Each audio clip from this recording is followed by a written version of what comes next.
प्रस्तुत मामले में पुनरीक्षण याचिका के आधार संक्षेप में इस प्रकार हैं कि पुनरीक्षणकर्ता ने उक्त दिनांक को एक आवेदन प्रस्तुत किया था और निवेदन किया था कि विपक्षी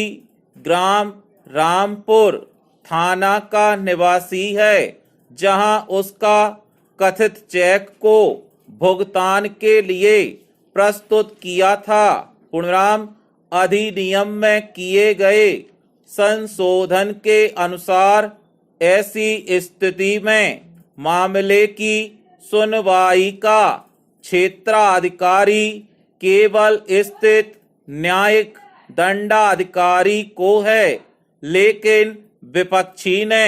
इस तथ्य को छिपाकर प्रकरण जयपुर स्थित न्यायिक दंडाधिकारी के समक्ष प्रस्तुत कर दिया,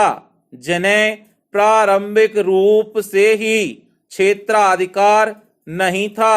लेकिन रिवीजन में तथ्यों की भूल से रिवीजन का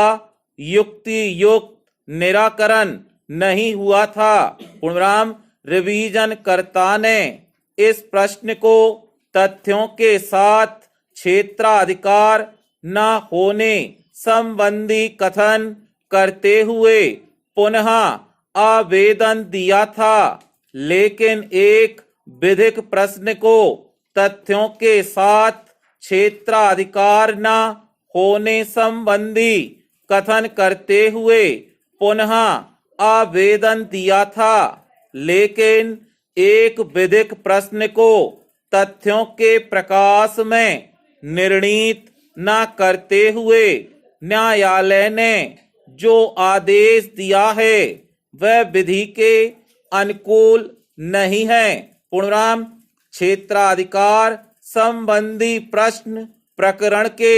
मूल तक जाता है तथा इसके किसी भी समय संज्ञान में आने पर उस न्यायालय को स्वतः ही स्वीकार कर तदनुसार प्रकरण को समाप्त कर देना चाहिए, क्योंकि क्षेत्राधिकार विहीन न्यायालय के किसी भी आदेश को विधिक दृष्टि से आदेश की श्रेणी में नहीं माना जा सकता है। पुनराम अधीनस्थ न्यायालय ने इस तथ्य पर गौर नहीं किया है कि पूर्व में जो आदेश हुआ था उसमें रिकॉर्ड के विरुद्ध ही प्रस्तुतिकरण और इस संबंध में स्थापित विधि की सद्भाविक भूल स्पष्ट है और उक्त आवेदन उन दस्तावेजों से संबंधित है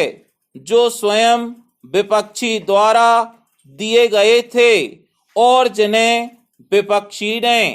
जानबूझकर छिपाया है। पुनराम न्यायिक निराकरण के लिए तीनों आवेदनों को निरस्त करने में कानूनी भूल की है। पुनराम अतः उनकी अपील स्वीकार की जाकर अधीनस्थ न्यायालय द्वारा पारित आदेश को निरस्त करने का निवेदन किया गया है। पुनराम प्रचेन निगरानी कर्ता के विद्वान अधिवक्ता ने तर्क के दौरान यह भी प्रकट किया है कि क्षेत्राधिकार के बिंदु पर पूर्व में भी उनके द्वारा आवेदन पत्र विचारण न्यायालय के समक्ष प्रस्तुत किया गया था, जिसे विचारण न्यायालय द्वारा गलत आधारों पर निरस्त किया गया था, जिसके विरुद्ध उनके द्वारा निगरानी याचिका प्रस्तुत की गई थी। पुनराम उक्त निगरानी याचिका में भी न्यायालय द्वारा समुचित रूप से विचार करते हुए निरस्त कर दिया था, लेकिन निगरानी कर्ता के विद्वान अधिवक्ता से